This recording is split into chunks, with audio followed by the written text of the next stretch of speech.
ultimately the power for someone to market themselves through what looks to be a legitimate award, but which is basically just any image of a plaque, scales of justice, stars. It works. It works. I hate to say this. I've seen the data. It works.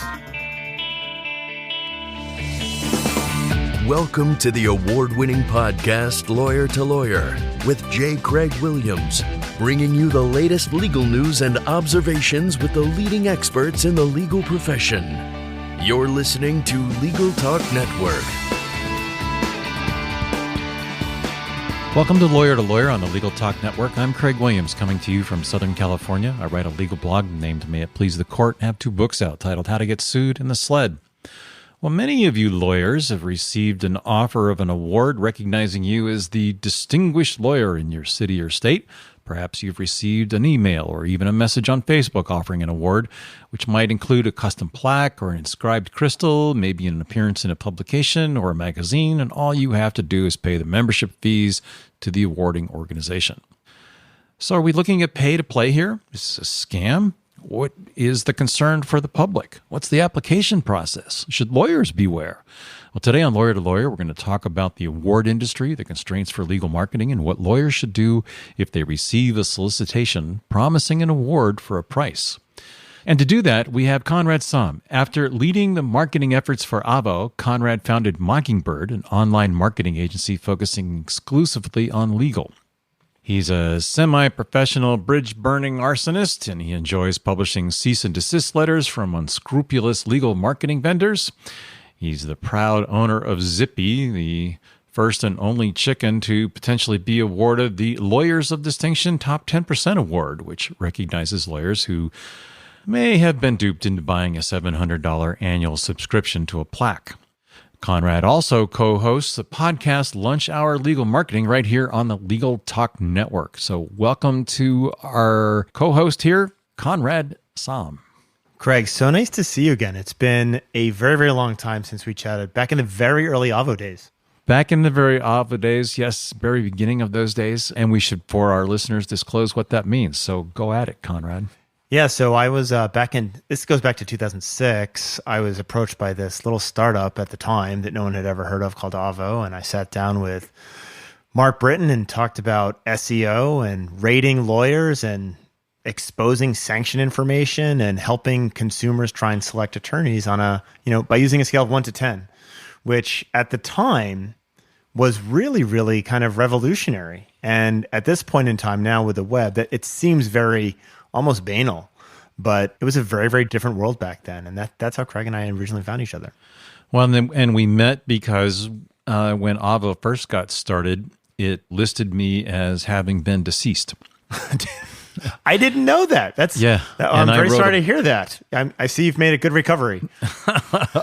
I wrote a blog post about it, and because Avvo was tracking it through Google Alerts, Mark found out about it, contacted me. We had a great conversation, and it turned out that I ended up coming on Avvo's advisory board and picking up some stock. And I know you did well with that stock. I did. Thank you very much. Good job. Yeah, it was. Those early days at Avvo were interesting. I spent a lot of my time talking to dead lawyers, right? Talking to angry lawyers, and I got a trial by fire into the legal industry, but really got to learn about how the legal industry was thinking about the web, being rated on the web, like reviews. The fact that you could review lawyers on this third-party website was a big scandal when we launched it, which now it's like a base level expectation. It was a really great education for me. And Avvo had a difficult time getting into various states. Yeah, and I think one of the things that Avvo did was in embracing the consumer, they to some extent sent a middle finger to the establishment of the legal community as well as a lot of lawyers. And so we went well out of our way to figure out how to get what should have been easily available public information. And there was, lots of technology that we used in order to get that information. But I know the firm, the director was not widely loved, especially by the state bars. Right. Well, let's talk about the award industry, which is the whole purpose of our conversation today, now that we've given those disclosures in our relationship in the past. Let's talk about Zippy, first of all. Here we have Zippy the Chicken, who's applied for Lawyers of Distinction. There was actually a dog also, I believe. Yep, there are two dogs, Lucy the poodle and something else. Right. So, I know Avvo vets its, and really looks into the lawyers that it rates. And so the lawyers, and I think the general public now consider Avvo to be a legitimate rating agency. But what about these ones where you just pay for it? Well, I mean, the fascinating thing for me is I have access to tons of data. I know that these trust marks, we call them trust marks in the web world, where it's like, oh, I've got an Avvo 10 or a this or a that, or a, people were making up awards when they were trying to influence their Avvo rating, right? And so like lawyers were making stuff up, and part of my job was researching all the awards that we had never seen before to see if they were actually a thing. And in many cases, they weren't. And so lawyers were making up awards, and it looks like there have been lawyers who have turned that into a business. And the Lawyers of Distinction thing was, when I looked into it 2 years ago, and as far as I can tell, I looked at them again this morning, it's a pretty weak vetting process too. The vetting process is, do you have a credit card, right? And the problem for Joe Consumer is that they really don't know the difference between Lawyers of Distinction, whether or not you're AV rated. Like Joe Consumer thinks of AV as like the place in high school where they kept the overhead projector, right? That's what AV means to Joe Consumer. And Avvo was smart in making it a 1 to 10 scale. And we've got the 5-star for reviews now. So there's scales that people understand. But ultimately, the power for someone to market themselves through what looks to be a legitimate award, but which is basically just any image of a plaque, scales of justice, stars. It works. It works. I hate to say this. I've seen the data. It works. There's a billboard right now here in Los Angeles where Larry H. Parker says he's been voted #1 in personal injury. And, there's, of course, a little asterisk on the billboard. I've never been able to see what the asterisk at the bottom reads because I'm not going slow enough on the freeway. How can Jane Consumer, how do they even begin to vet these rating agencies? And, just because it's got the stars and the voted #1, and right, how do they tell? Here's the question. Is there an agency that rates the agencies? Just like there is, you can do it for charities. There are certainly rating agencies for charities out there. Is there one for the agencies? Not that I'm aware of, right? There's a business model waiting to happen. Interesting business, but I think the problem is the consumer, there's just this blind faith in these ratings. And I don't think that consumer is taking that kind of second step to say, all right, is this a real rating or not, right? I joke with people that ask me those questions, and I say, you know what we call the person that graduated last in his class from law school? That's right. Lawyer. That's right. Yeah. And it's dangerous, right? I genuinely think it's dangerous for the consumer to be making decisions that are this informed on matters that have such a big impact on their life, but they are uninformed. And I also, frankly, I hate to say this, but I don't see that changing. Right? The AV rating has been around for a long time, and no one who didn't go to law school knows what that is. I just don't see it changing. Right. And, should the award industry itself be regulated? Is there any kind of requirement within the states that we protect consumers from, these kind of bogus, unvetted rating systems that are out there? So I've had two thoughts, and specific to Lawyers of Distinction, I've had two real thoughts about this. And by the way, I'm not an attorney, so I'm the last person who should be opining on this. But the thoughts that I have had are twofold. One, it's amazing to me. So Lawyers of Distinction is owned by an attorney named Robert Baker, right? Who, by the way, is not rated on Lawyers of Distinction in a fit of irony. Is he rated on Avvo? Avvo has listings of all the attorneys. He, in fact, is rated on Avvo. And the reason I know he's rated on Avvo is I'm looking at it. He was suspended in New York, Rhode Island, and Massachusetts, and now he's in Florida, right? And it just boggles my mind that it's surprising to me that the Florida bar hasn't stepped in. Now, I'm not the person to tell you that they should or shouldn't, but it boggles my mind that they haven't. What's his Avvo rating? I don't know. I'm looking at it, just a screenshot of when I wrote the kind of deep dive on it. But the other thing is that I'm curious about this. I mean, this is a legal question that I really don't have the answer to. It's surprising to me that someone hasn't hired a terrible lawyer based on their top 10% Lawyers of Distinction award, had a terrible experience, and basically said, like, the reason I hired this guy is because they won this award, but they're a terrible lawyer. And is there any accountability there, right?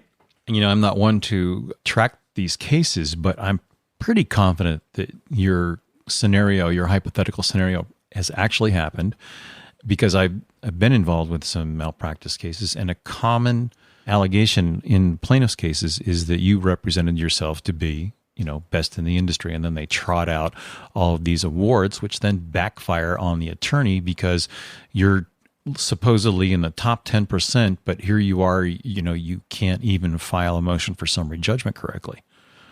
So those have happened, but they happen in the context of malpractice cases. And I'm sure there have been a few on some of the state bar disciplinary things that I wonder if there's a search mechanism that would reveal that. So I'm wondering, I'm making the assumption that attorneys all recognize these rats for what they are, but attorneys are either naive or complicit with this, right? And neither of those two things is a good thing. But I do wonder if some of I actually have lost a professional friend, and I was trying to explain to her that, listen, this is not an award that you should be proud of. And she was insistent that it was. She didn't get it. Well, when you get these things, I know that, and in fact, almost the reverse question is a valid one as well, because I have had clients tell me that they retained me because of my AVO rating. Right. And as we both have observed, most clients couldn't tell an AVO rating from a Lawyers of Distinction rating unless they spend a lot of time reading and doing the research for it, which most wouldn't do. They don't. So do I have any kind of concern because my client has found me on AVO and my rating is a 10 on AVO? Yeah, so for me, you understand, and lots of lawyers disagree with AVO on this, but you understand that it's an assessment of someone's background. It's basically a resume score, for want of something more complicated, but it's basically a resume score. It's built on something. I also think most lawyers should have some level of suspicion that a website that claims to do a background check yet doesn't ask you for your social security number or something with which to perform a background check is probably not doing the background check, right? There should be that level of curiosity in the legal profession that tips people off. Well, what level of a background check can you do on an attorney as a consumer? At most you can go to the state bar website and see if there have been any disciplinary proceedings. Well, so that's a fascinating piece, right? So Google got into the business of doing background checks on attorneys, right? When they launched the local service ad. So they were actually doing background checks to determine whether or not that advertisement could show up, right? But you had to submit that to a third-party agency through Google, and you were there's an agency called Pinkerton that was going back and doing background checks on attorneys. And so it's doable, but my gut tells me most lawyers know that in order to do an official background check on someone, you need to validate who that person is. And in order to do that, you need a social security number. And, Lawyers of Distinction is clearly not taking that very seriously. Well, does AVO have my social security number? Not that I know of. They don't. But so I was really, when they're looking at things, they're looking at what they can glean from your resume. Think about scouring LinkedIn and then adding a score to each of the elements that are on LinkedIn and then throwing it in some algorithm, and out it's bit something on a scale from 0 to 10, right? It's not a criminal background check, right? But it is a resume check, right? And then they check the state bars for disciplinary information, right? I think the fascinating thing is the consumer has no ability to understand whether or not you're a good lawyer, Craig. They don't. Even after they've received your services, they don't know if you did a great job or you just mailed it in most of the time. In the same way that it's hard to determine whether or not your knee surgeon did a great job, right? Can you walk? Yes. Does it hurt? Yes. Was that good or bad? I don't know. You really don't know. Yeah, there's a very difficult standard to measure because the standard is very low. The standard is what is the standard set in the community where you practice. And so the consumer looks at these third-party things like super lawyers, AVO rating, Lawyers of Distinction to make that assessment as to whether or not they're making a smart hire. And unfortunately, that assessment is frequently, at the worst case, fraudulent, right? Right. Well, I want to jump into some of these other services, but before I do, I also want to flip this question. What responsibility does the lawyer, him or herself, or theirselves now, have to vet these awards in the first place so that they're not misrepresenting their skill set to the consumer? I mean, if I know that I can go get the top 10% by paying $700, do I have an ethical obligation as an attorney not to do that if I don't fall into that category? And for that matter, how would you know whether I fall into that category? Every lawyer I've ever met falls in the top 10%, right? Every single one. It's the Lake Wobegon effect.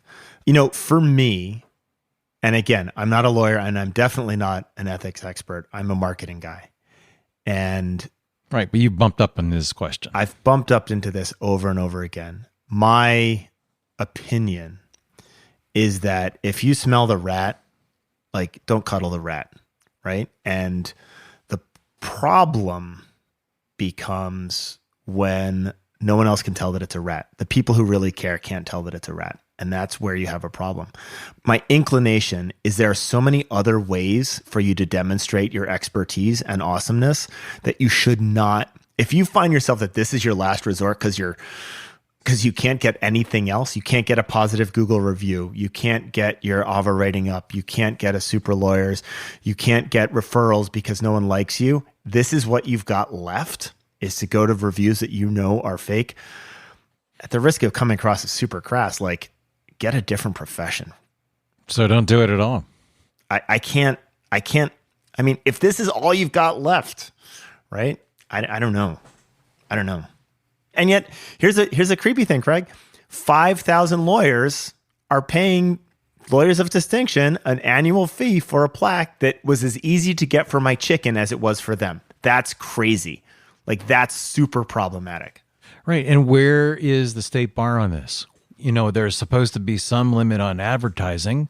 I'm assuming that we would all agree that this falls under that rubric of advertising because you are holding yourself out to the public as this, whether you are or whether you're not. It's marketing, and it's intended as such. So where does the state bar come in on this?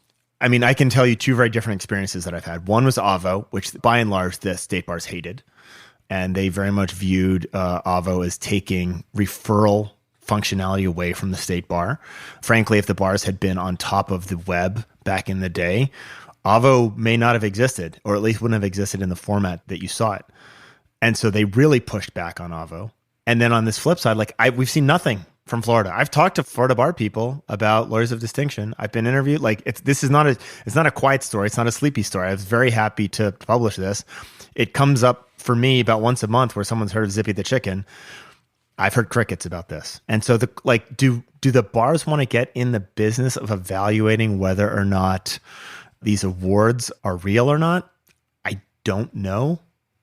Having said that, a lot of the bar regulation stuff that I deal with from a marketing perspective is around protecting the public, right? You can't say you're your best lawyer, but you can say you're a top 10% if someone else says it's the case, even if that was the same award that a chicken got. Well, this is all subjective, I mean, there's no other than potentially AVO's resume rating. But at least there's a process, right? Super Lawyers has a process. There's a thing that people are doing. Whether or not you agree with that process or not, the process can't be you filled out a form and gave me your credit card. Right. Well, do lawyers have First Amendment rights when it comes to being able to say, I'm a this or I'm a that? I mean, obviously you have to be I graduated from the University of Iowa with distinction. I can't say I graduated with high distinction or highest distinction. I can't say I was, on the law review. I was on the moot court board. So there are things I can say and can't say because they're right. Factually correct and not factually correct. They can be verified. But who's going to be able to verify my last 35 years of practice, or if you're a lawyer, a young one, 5 years, in your ability to be, whether you're in the top 10%? Beyond the AVO yardstick that's used to measure the resume, what's the yardsticks that are out there? Well, the interesting yardstick that when we did research, this was a really fascinating thing. When Mark Britton at AVA did a great job of trying to say, what do consumers care about? And so we did a ton of research into why people would hire a lawyer. And the number one thing that people wanted to know? Communication. It was the win rate, right? How many times does this lady win? Is she a winner or does she lose, right? And we know that the law is so much more nuanced than that. And it was just this very unhelpful thing that people wanted to know that was actually really... And take me, for example. Yeah. I'm a defense lawyer. Yeah. So a win for me is a 0. It's not the big flashy, $10 million win that Larry H. Parker might get, or a plaintiff's lawyer. It's a 0 because my client doesn't have liability to the plaintiff. Or in a lot of cases, as everybody knows, 95% or so of all cases settled. Practically every single one of the settlements I've handled over the course of my career has been confidential. Right. It's not published in verdicts and settlements. Right. So there's no way to measure my success rate based upon my quote unquote wins because they're not measurable. There's no statistic out there where it can be measured. Yeah, no, that's exactly right. And this is again why Joe Consumer can't get access to that information, right? And so Joe Consumer is looking for these different things that he or she believes is going to indicate the quality of the counsel that he is buying. And sometimes it's lawyers of distinction. Right. But we all know, too, that the person that graduated first in his class may not make, or her class may not make the best litigation lawyer or contracts lawyer or whatever it is. I mean, those particular things are not directly correlated, are they? No. And in fact, well, certainly some of the PI people that I talk to will tell me that they did terribly in law school and they're, very successful as attorneys because they did poorly in law school, right? It's partly a personality thing. Right. Well, there's a belief among many people in the military that were the so-called Mustangs, the ones that served first as enlisted down in the ranks, make better officers than the ones that went to the academies because they had real life experience and know what it's like in the trenches. Same true for corporations. The quintessential started out in the mailroom, become president. Right. And this is why all kids should have a terrible summer job because you'll know what it's like to have a bad job. Yeah. I mean, I believe as I look back on my life, my first job was watering 10,000 geraniums in a greenhouse. Right. I got replaced by a drip water system. I was a janitor. That was my first round. Well, let's get back to this award thing. Is there a hard and fast line that you can give to lawyers and to consumers to evaluate these things? And should it be just as simple as if you have to pay for it, then you shouldn't get it?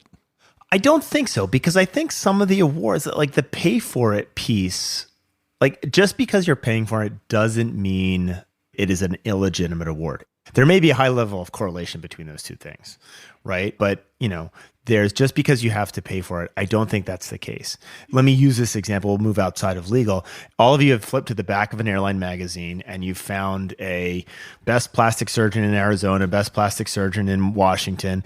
And there are two elements that go into that. One is there's a very thin vetting process to make sure that that person should be there. And two, that's an advertisement, right? Those people are paying that third party to be in there. Those are ads. There's an Orange County magazine that publishes the same types of annual lists, and they are paid advertisements. I've gotten solicitations for them. I've refused them, but I know lawyers that use it. Yeah.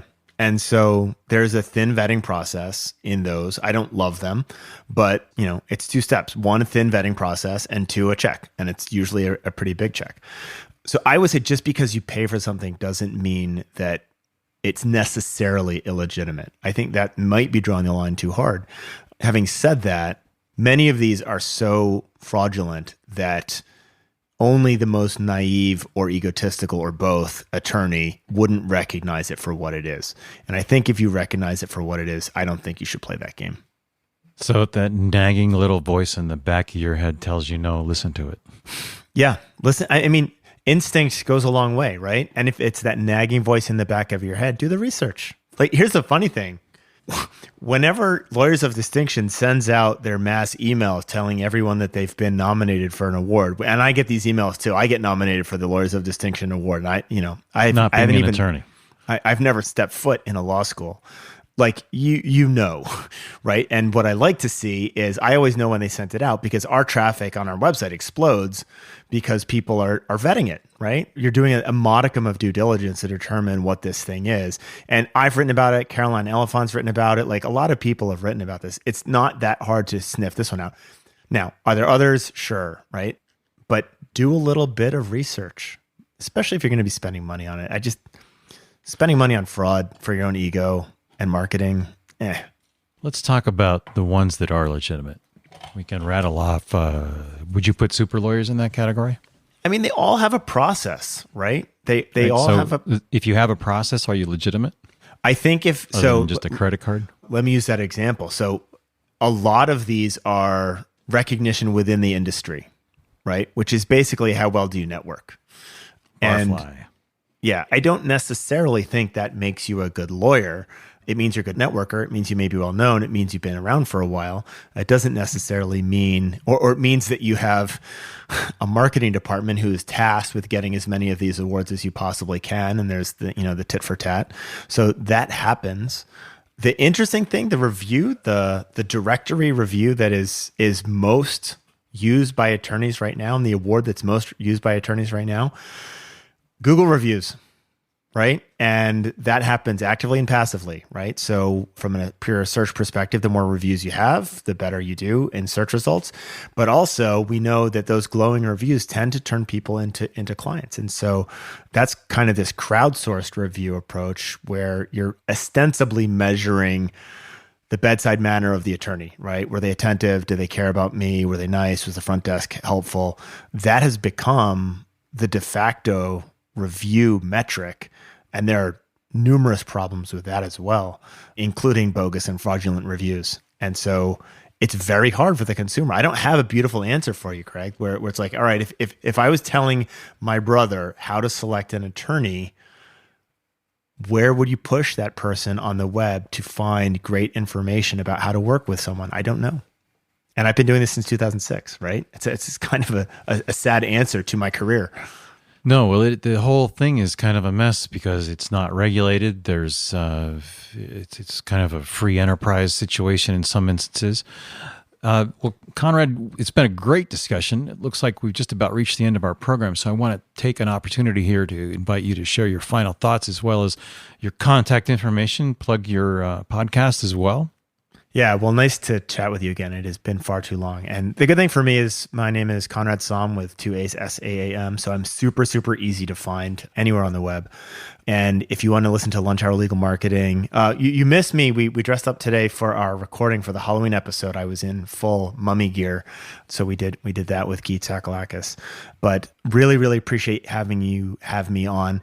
And you know, the most important directory that you can get are your ex-clients, right? Who are your ex-clients?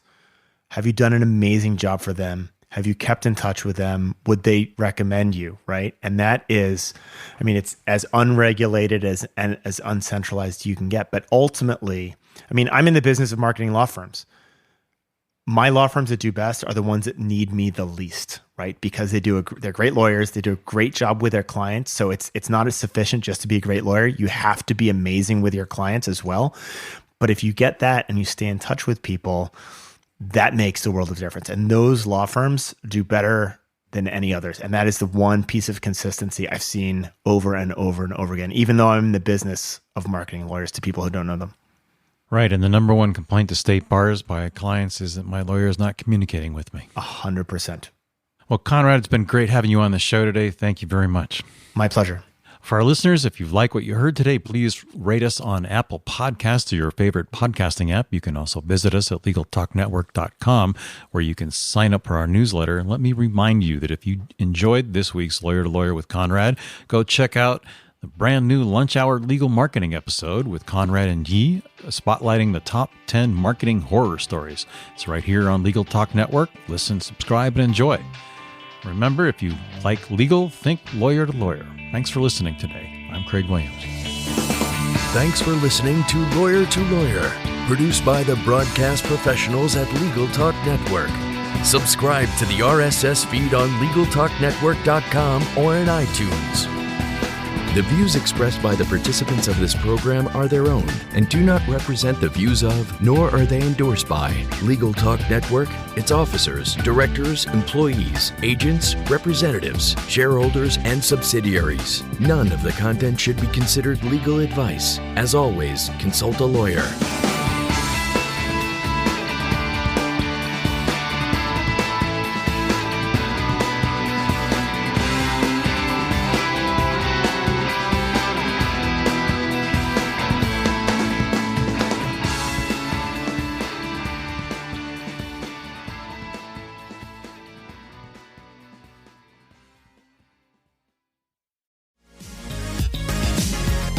The Paralegal Voice is your go-to podcast for conversations about the latest issues and trends within the paralegal community. I'm Carl Morrison, and together with Jill Francisco, we host the show and examine the topics important to those seeking to grow their career. The Paralegal Voice can be found on Legal Talk Network or anywhere you get your podcasts.